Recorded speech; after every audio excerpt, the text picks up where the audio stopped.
Nigeria Health Commissioners Forum has lauded the President's approval for the National Policy on Health Workforce Migration to address the exodus of Nigerian doctors abroad.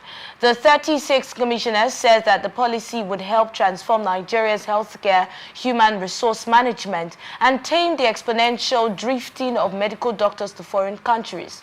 This was contained in a communique issued on Friday by the commissioners at their third quarterly meeting and jointly signed by its chairperson, who doubles as Ekiti State Commissioner for Health, Dr. Oyebanji Filani, and the Secretary, Dr. Amina Ahmed El Imam. They explained that the death of health practitioners, that's a death of health practitioners in the country, occasioned by brain drain, makes it imperative for innovative strategies to be taken to attract, train and retain health professionals in Nigeria. Now that's the challenge. Now the 36 commissioners reiterated their commitment, preparedness to enhance surveillance and response, including pre-positioning of drugs, supplies, rapid response teams to contain any future outbreaks effectively. They called for strong control measures that could reinforce partnership with the Nigeria Center for Disease Control to curtail spread of infectious diseases in the country. This is the president now, the federal government, taking steps towards reducing the rate of brain drain in the health sector. This has been a big problem in Nigeria for years now. In fact, it's by the year it seems like it increases because it's easier now to travel out than it was probably in the past. So especially on this basis, professional basis.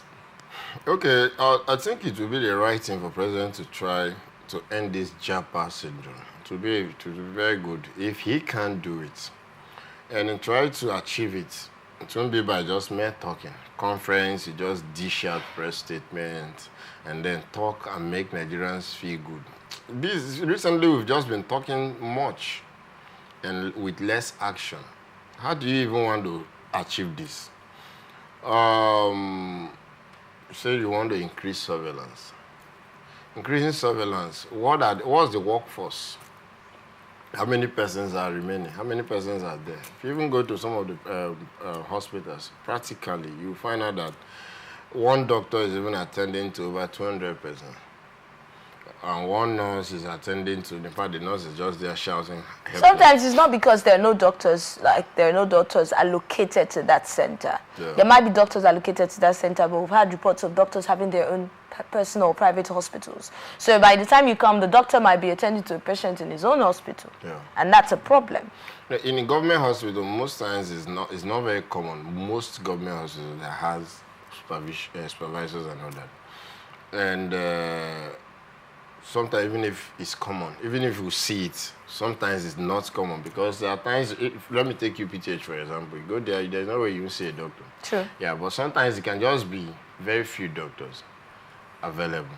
Most of the persons that abstain from that duty, most times are the consultants who own their own hospitals and all that, just like what you said. But how do you correct that? This whole thing can be corrected. For how long?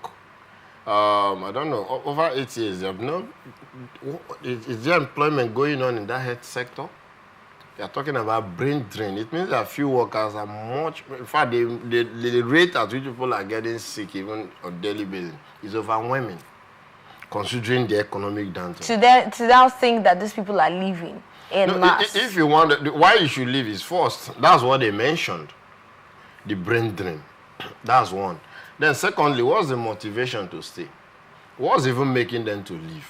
They are going out to look, they are tagging it greener pasture.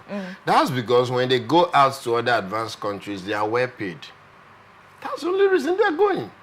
So why not go back and improve on the welfare of your workers, the health sector workers?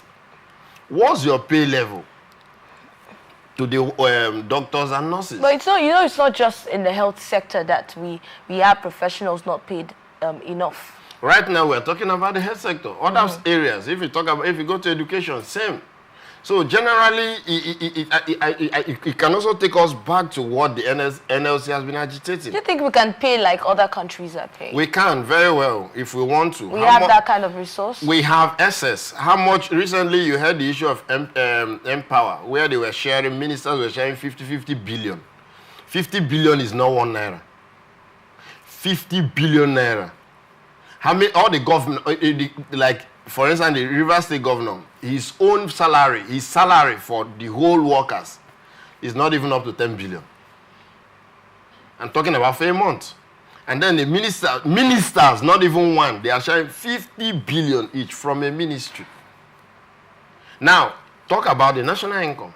And you say that we can't pay. Is it when it comes to workers, we now begin to say there is no money? Then when it comes to the corruption angle among the airlines. So how much with that now, how much would you say we are winning the fight? That's the issue. How do you win the fight? You can't even create employment. The persons who are already working, you can't pay very well. What's the motivation? If they are sick, who provides their health care? If they want to take care of their children, how do they get it? Then you studied for long, you've paid a high rate of school fees to be paid peanuts. Then go to the offices. Even I was there last week and I was looking at the office. I said, how can this be a doctor's office? Doctor who is treating people. Cobwebs everywhere. And what happened? The doctor just came in. This is your table. You went in and all that and said, okay, give me file. Of course, it's not. Talk about things like that. That's maintenance. Do we call the government on that also? Why will you not? Talking about cobwebs, talking about that's maintenance, that's having hands on ground to do that, to get that done. A doctor working in such an environment, is that discouraging or encouraging? That's the point I'm making. The motivation is not there. If I want other doctor have to leave to look for where there is fun. That's okay. When we talk about fun now, but that's also pointing at the poor maintenance that we have, the poor maintenance culture that we also have. But sometimes when the government provides these things, how do we even handle it? We that are in charge of it. What do you mean by a government? Somebody is given as the MD. Of course. And this person is representing the president in that area. If there's any challenge, you write back to the Minister of Health. The Minister of Health takes back to the president. This thing has to do with hierarchy. It has to do with hierarchy. If there's even a problem, the doctor will even go back to, he knows where to channel it. The nurses bring to the doctor brings to another person. So if that channel is there and nothing is working, who do you blame? Everything goes back to the president. That's why he has to put his eyes down. So the discouragement in the health sector, the working environment, is not encouraging. The motivation is not there. The pay is not even much. So people are looking for greener pastures. The government, what I would advise the government to do is not even to begin to look at how to bring them back. Go and study what the other countries are doing. Go and study what is attracting them to leave. If what's attracting them to leave is not in your country, provide it. And you see everybody coming back and Nigeria will begin to have people trooping in. If Nigerians are going down, you see white men. Before now, we used to have white men working in our health sectors. How many are there? That's because the pay is very low. You should ask how many of our people are even there in the first place before we talk about foreign. That's the challenge. And people are just, the rate at which people are getting sick is something else. Somebody's brain is drained, and you're talking about health. If he makes any mistake and the person dies, who brings back the person? Whosoever that is dead is dead. Who brings back the person?